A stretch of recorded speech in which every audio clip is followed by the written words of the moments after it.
Richard Pater in Israel runs the British Israel Communications and Research Centre.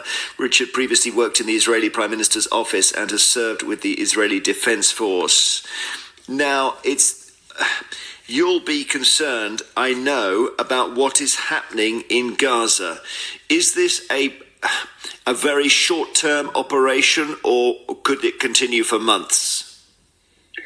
Thank you for having me. It's the length of the operation is undetermined. It's not clear. Certainly, Israeli officials are warning or preparing the public here that this could be a long campaign. And what we've seen now is only just the beginning of a concerted effort to really limit the capacity of Hamas to ever do this again. The correspondent we just had on, Yolanda Dell, did point out the last elections in which Hamas won was 2006. So you've got people in there who maybe you couldn't hold responsible in any way whatsoever for Hamas's actions, and yet they're suffering.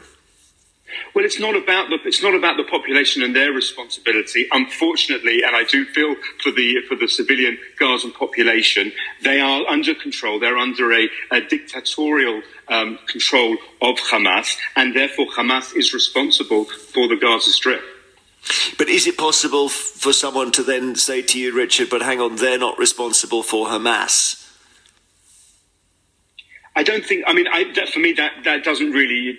That's not a significant issue here. The fact is that Hamas are in control. They've carried out this horrendous massacre, and now they have to deal with those consequences. And I just remind the audience, it didn't have to be this way. You know, the conversation up until a week ago from the Israeli side was all about improving the lives of the Gazan population, of increasing work permits, allowing Gazans to work in Israel, loosening the ideas of what could be imported and exported, expanding the fishing zones, all to improve the lives of Palestinians inside Gaza. And instead of that track, we have a paradigm change here because of Hamas's nihilistic attitude. And everyone, well, certainly anyone I've heard from has been horrified by what Hamas did at the weekend. There's no question about that. But you still do have to find a justification, don't you, for blocking food and water and medicine from a civilian population, half of whom are children. Listen, I think this is a temporary measure. This is a measure which is placing that pressure on the Hamas leadership to understand the consequences of their actions. By the way, this is just a personal assessment, that so far this has been instead of a ground incursion, which would also be very, very, very, very damaging potentially to the population there.